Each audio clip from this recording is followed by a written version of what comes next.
பேசவே இல்லை. என்ன தேவி? சொல்லு தேவி. தேவி ப்ளீஸ் சொல்லுமா. தேவி அழாத சொல்லு. என்ன தேவி நான் கேட்டுக்கிட்டே இருக்க, நீ பேசவே மாட்டேங்கிறே. நான் சொல்லல, அந்த பொம்பளை செத்துட்டா. வாட்? எனக்கு தெரியும். அவளை ஒருத்தன் குத்தி கொல்றத நான் என் கண்ணால பார்த்தேங்க. தேவி என்கிட்ட சொன்ன மாதிரி வேற யார்கிட்ட சொல்லிடாத, அப்புறம் போலீஸ் கணேசன் பெரிய பிரச்சனை ஆயிடும். எனக்கு என்னமோ இனிமேதான் பிரச்சனையே ஆரம்பமாகும்னு தோணுது. தேவி நீங்க உன்னை குழப்பிட்டு இருந்தா பிரச்சனை என்னைக்குமே தீராது.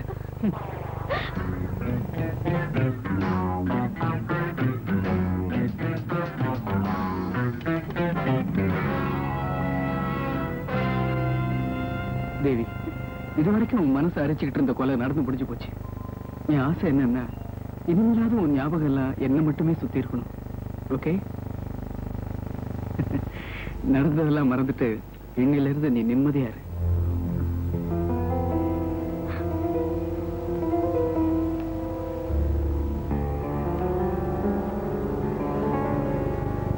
என்ன தேவி என்ன இப்படி பாக்குற?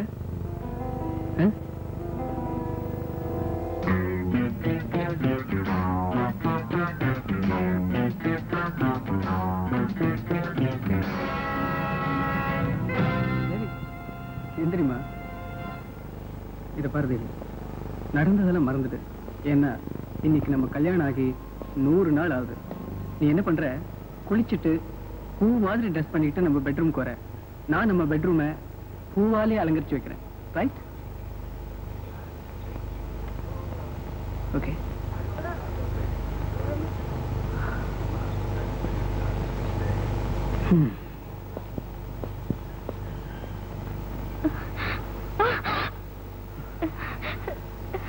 ஏண்டி நீ என்ன காட்டி கொடுக்க போறியா?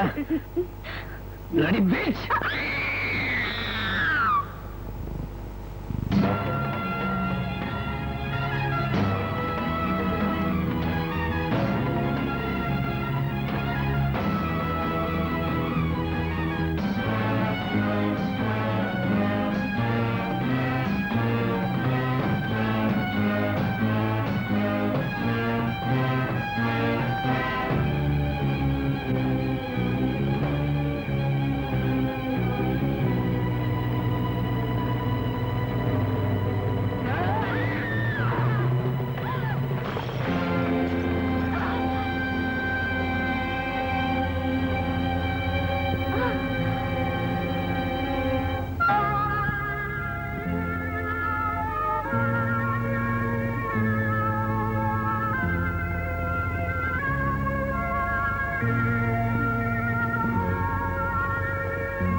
நீயும் ராஜுவும் சந்தேகப்பட்டு தேடிட்டு இருக்கிற செக்யூரிட்டி ஆபீசர் ஜெகநாதன் என்கிட்ட சம்பளத்துக்கு வேலை பார்க்கறேன். எங்க அப்பா தன்னோட கெட்ட பழக்கங்களால பரம்பரையா பெரியவங்க சேர்த்து வச்ச சொத்தை எல்லாம் பாழாக்கிட்டாரு. அதனால நானும் எங்க அம்மாவும் நடுத்தெருவுல நின்னோம். பசியும் அவமானமும் எங்க அம்மாவை கொன்னுடுச்சு. என்னோட காலத்திலேயே எங்க அப்பாவோட சொத்தை சம்பாதிச்சு காட்டணுங்கிற வைராகியத்தோட சம்பாதிக்க ஆரம்பிச்சேன். சட்டத்துக்கு புறம்பான வழியில தான் என்னால சீக்கிரமா சம்பாதிக்க முடிஞ்சது. நிறையவும் சம்பாதிச்சேன். மியூசியத்திலிருந்து நிறைய கலைப்பொருட்களை திருடி விற்க பார்வதியும் ஜெகநாதனும் எனக்கு கூட்டாளிகள் அமைஞ்சாங்க.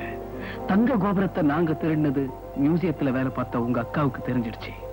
எங்களுக்கு எதிரான முக்கியமான சாட்சி உங்க அக்கா. எவ்வளவோ சொல்லியும் அவ கன்வின்ஸ் ஆகல. முடிவா அவளை கொலை செய்யறதை தவிர எனக்கு வேற வழியே தெரியல. கொன்னுட்டேன். என்னோட கூட்டாளியா இருந்துகிட்டே எனக்கு எதிராக வேலை செஞ்சா பார்வதி. எனக்கு தெரியாம நான் செஞ்ச கொலைய வீடியோ கேமராவில் படம் எடுத்து வச்சுக்கிட்டு என்ன பயமுறுத்திக்கிட்டு இருந்தா. இவருக்கு வாடகையா ஒவ்வொரு மாசமும் அவளுக்கு நிறைய பணம் கொடுத்துக்கிட்டு இருந்தேன். கடைசியா அவ கேட்ட தொகை இதுவரைக்கும் நான் சம்பாதிச்ச பணத்தை விட அதிகம். அதனாலதான் அவளை கொண்டு அந்த கேசட்டை எடுத்துக்கிட்டு வர ஜெகநாதன் அனுப்புறேன். நீ இந்த கொலையையும் பார்த்துட்ட. நீ உயிருக்குயிரா நேசிக்கிற உங்க அக்கா கொலையையும் பார்த்துட்ட. உங்க அக்காவை எந்த காரணத்துக்காக கொன்னனோ அதே காரணத்துக்காக தான் உன்னையும் கொல்றேன். என்னை பொறுத்தவரையில எனக்கு பணம் தான் எல்லாம்.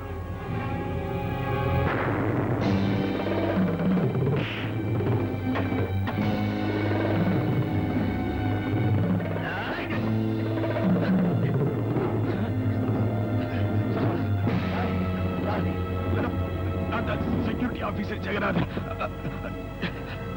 யூசியத்துல வேலை பார்த்துட்டு இருந்த ஒரு காதலி ஜெயா நீ நினைக்கிற மாதிரி யாரோட ஓடி போகல. சில திருட்டு போன விஷயம் அவளுக்கு தெரிஞ்சிட்டதுனால எங்க பாஸ் தான் அவரை கொலை பண்ணாரு. சொல்ல யார் அனுப்புறது?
தேவி, தேவி, தேவி, குமார், தேவி எங்க?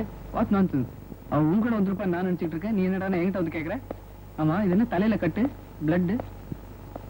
தேவி எங்க? நான் போன் பண்ணப்போ வீட்டுல தானே இருந்தா. வீட்டை விட்டு வெளியே போக வேணாம் நான் அவர்கிட்ட சொல்லியிருந்தேனே. என்ன சொல்றீங்க? ஈவினிங் ஃபங்க்ஷனுக்கு வரேன்னா அங்கேயும் வரல. அவளுக்காக வெயிட் பண்ணி பண்ணி கடைசியில வெக்ஸ் ஆகி இங்க வந்தா நீங்க என்னடாண்ணா?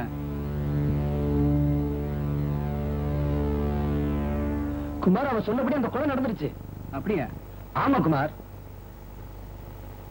ஒருவேளை போலீஸ் ஸ்டேஷன் போயிருப்பாளோ? சரி வாங்க போய் பார்ப்போம்.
Thank you.